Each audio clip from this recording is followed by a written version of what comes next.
This is the order of the first 3 seasons, which lead up to the 4th and last season. Logan Roy is a media mogul who owns Westar Roco, a huge company. But now, on the day before he turns 80, he's ready to quit, going to leave the business to his son. Kendall has been training for this his whole life, but he kind of just blew a big deal, and Logan is the kind of dad who says, "Son, you're a huge disappointment.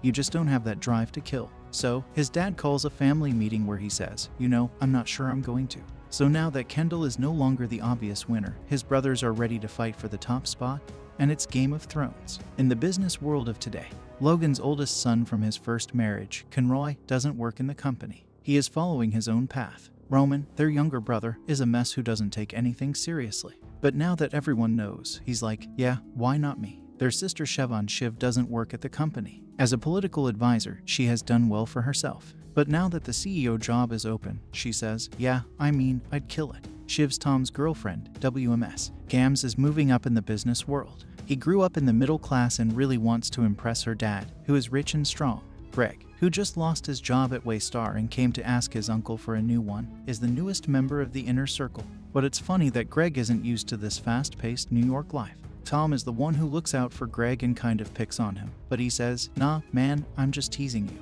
But I'm also sort of serious." So Logan Roy is thinking about which of his children can take his place, but right away something changes. When he has a stroke, it seems like he will live, but he won't be able to do much for a while. So they do make Kendall temporary CEO, but General Counsel Jerry Kellman has some bad news. The company has a lot of huge debt that will have to be paid back if the stock price drops too much. Right now, the stock price is falling because their dad is sick, so they could lose the business right away. So Kendall goes to see his best friend Sty, who is the quintessential jerk.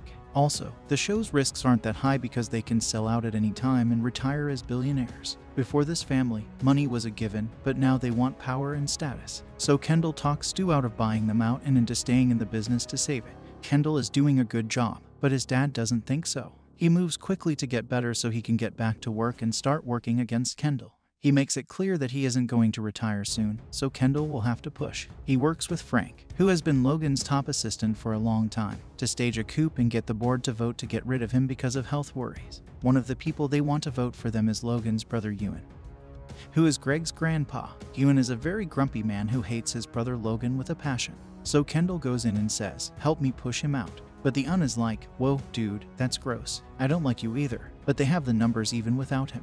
But Kendall is stuck in traffic on the day of the meeting, so he has to call in and say that his dad can't do it, which doesn't have the same effect when Logan is in the room. Everyone on the fence backs down when Logan is there. When Kendall gets there, his plan to take over has already failed. His dad is not happy at all, throws everyone out of work. Yeah, you either win the Game of Thrones or you die. So, now that his brother is completely gone, Roman steps up and takes on more duty, but he isn't very good at work. He is more of a thinker. Shiv is still involved in politics and gives advice to the president, who is named Hope. When Gil EVAS, his whole base is taken down. Even though businesses like Waystar, that's fine. She will learn her dad's name by fighting him with a shiv. Tom, the man she's going to marry, got a promotion and hired Greg as his executive assistant. Greg is still new to this world, so Tom is like, "Hey, bro, let me show you how to get rich," which apparently involves eating endangered species. Now, Tom has just taken over the cruise business.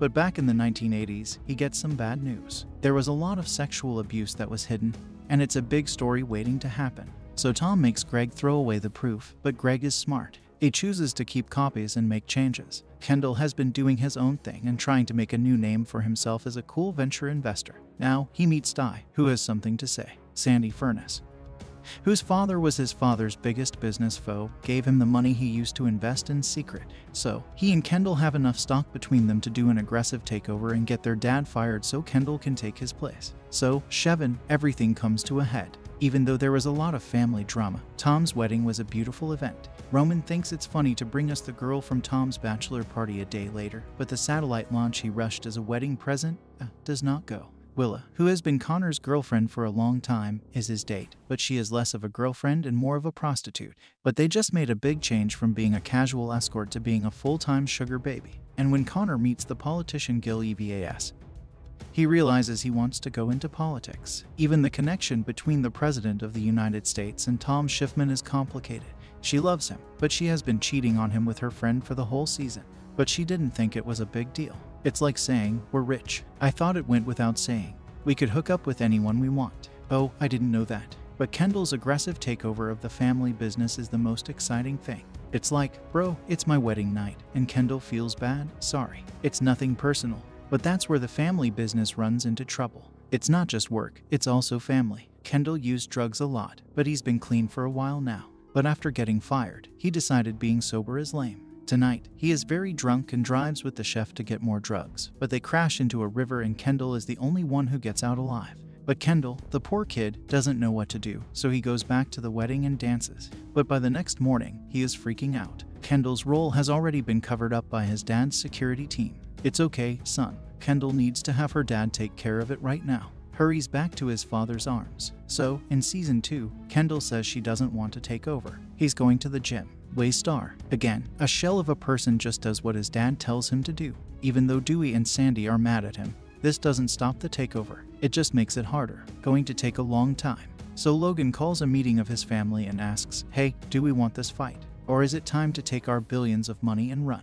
He talks to each kid in turn to hear what they think about the company's future. Siobhan is like, "I haven't really given it much thought, but it's clear." She gave it a lot of thought, so he told her, "Shiv, it's you," and they made secret deals. The next CEO will be Shiv. She tells Tom the good news, but he was supposed to be CEO in the first place. She says, "Don't worry, baby, you'll still wake up high up, just like under." In fact, Tom is now in the big leagues news instead of being on a ship. He brings Greg with him, as you might expect. Oh, they keep getting into trouble. So Skiff joins the company and starts working there to gain experience before they can make an announcement. So, Logan's dream has come true. His 3 brothers are now all working together and competing with each other to get their dad's support. Roman needs help from someone with more experience, so he makes a secret deal with Jerry. Jerry tells him to take the star management program to show his dad that he is serious. Now that we've seen that Roman doesn't like sex, we know that he has some problems with it. It turns out that calling him a weak loser and a disgusting pervert is what really gets him going. And the way these two work together is interesting.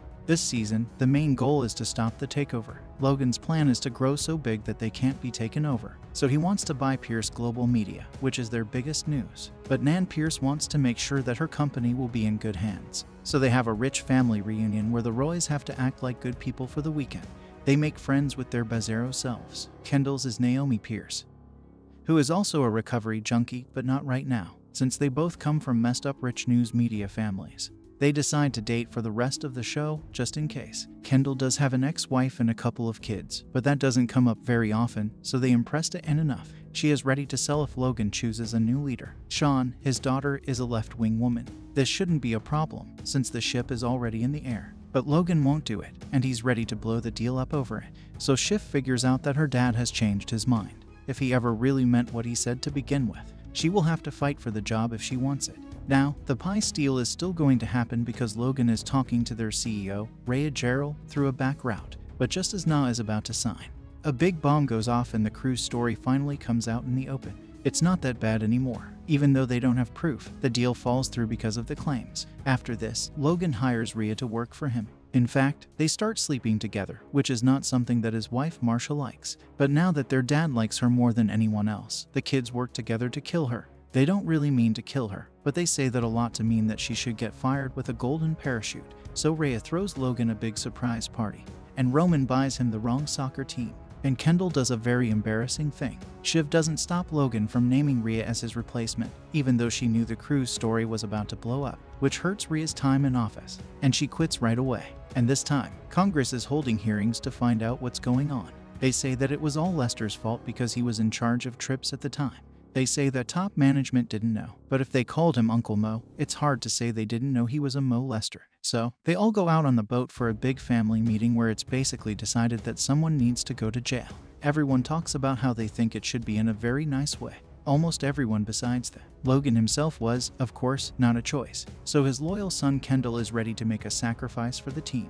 But when he starts his big press statement, he goes off script and says that it was all his dad's fault. Yes, he's gotten out of the bad mood he's been in all season. He's learned that his dad is not a good person and that he shouldn't be protected by him. And because his cousin Greg saved the papers, he can show that his dad agreed to the bad stuff. In season 3, Kendall and his father are at war with each other. He tries to get his brothers to join him by saying things like, "He never names any of you. Aren't you tired of that? This is our chance to get rid of him and split the kingdom," which is the dream. Working together, all 3 brothers, we've seen glimpses of good times when they kind of love each other. But Kendall would be in charge, and they would all want to be in charge. It doesn't work. At least Kendall's cousin Greg is on his side.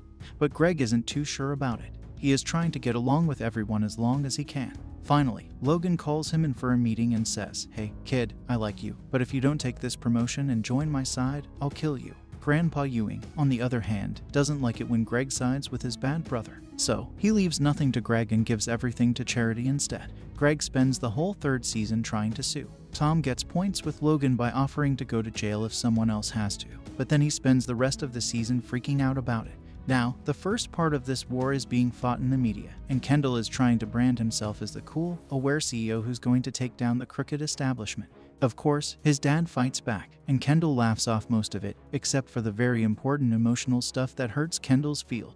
While this is going on, Sandy and Sty are still trying to take over, and this fight between father and son doesn't make big shareholders like Adrian Brody feel confident at the annual meeting. It could come down to a vote, but neither side wants that because they both stand to lose. So Frank is up there trying to keep them from making a deal for as long as possible. Sandy isn't feeling very well right now, so he talks through his daughter, who is also named Sandy. And at this very important time, Logan is sick. He is out of his mind because he forgot to take his. So Siobhan and Sandy have to leave their dads out of the deal and come up with something that everyone can agree on. So the company is saved, but it's still in trouble because the government is looking into it.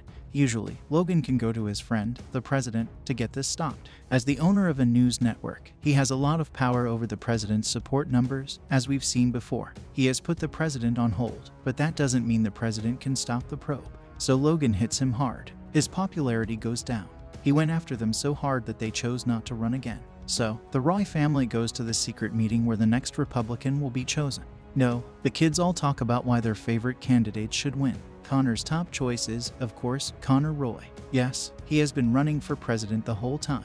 In fact, he is getting some support for his plan to get rid of all taxes, which is a problem.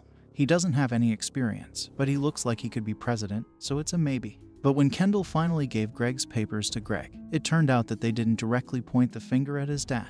The investigation comes to a dead end. Logan Roy won again, so no one has to go to jail. This makes Tom happy, which helps him feel better. Kendall throws a crazy 40th birthday party, but then he has a mental breakdown and is really sad, but now it's time for another wedding. Love is in the air because their mother is getting married again. As Connor asks Willa to marry him, he says that if he wants to be president, he needs to be married. She says, "You know, I've made it this far." Why? Greg has gotten along well with Kendall's media boss, but dating her has made him look better to other people. So he moves up a few steps and meets the Princess of Luxembourg. But she's having trouble in Tom's marriage. He's starting to understand that she doesn't love him, and she tells him, "Well, I don't love you, but I love you." You see, since Waystar Rico is no longer relevant, a new big business deal is in the works. They need to learn about tech if they want to stay alive. They want to buy the newest, most popular video service. Lucas Matson, a Swedish tech business owner, owns Gojo. Roman is the one who ends up getting the deal. So Jerry will text him good work, and he'll send back a picture of a dick. But his dad also texted him good work, and he replied to the wrong one and sent his dad a picture of a dick. But the deal runs into trouble when Lucas sends out a mysterious tweet that makes everyone guess and sends his stock price skyrocketing. So Logan goes out to meet them in person, like, "What's the problem? This deal is good." But Logan taught us very early on that a good deal is not a good deal because it means the other person is desperate and you have to take all you can from them. And Lucas knows this for sure. He looks at him and says, "No offense, man, but you're old. I'm what's to come. I ought to get you." Logan would never think of doing that. But this guy is smart about business and has a killer sense that none of Logan's kids have. He might finally be a good choice to take over. So, their dad isn't at the wedding, which stands out. They know he's trying to sell the company without their permission, which would again put them out of work but give him even more billions of money. Boo. They ask their brother Kendall to help stop it, but Kendall isn't doing a very good job. As part of his breakdown, he shaved his head and almost drowned. He finally tells his dark secret about how he killed that kid at Shep's wedding. Now, the Roy children never talk about anything important. They don't know how to make him feel better. Roman tells him, "Dude, don't feel bad. I've hit a lot of people with my car." But even though these brothers fight all the time, they are the only ones who grew up with their dad and really get each other. So it's a great way to get to know each other. Now, their mom's divorce agreement says that if all three of them stick together, they can stop their dad from doing something. So now it's going to happen. The three siblings have joined forces to get rid of their father and then fight for the top spot. So they broke in and stopped them. "You can't sell our heritage, which is this company." But he says, "Dude, none of you. I already have. He knew this was going to happen, so he changed the terms of the divorce. They can't do anything. He can do whatever he wants, but how did he get ahead of them? No one knew about it. Tom was the only person she had told. Oh, snap. Tom finally gave her away. He will, of course, bring his best friend Greg. How is all of this going to end? Find out in the 4th and final season of the show. If you like this summary, click the follow button to get more of the best TV and movie summaries.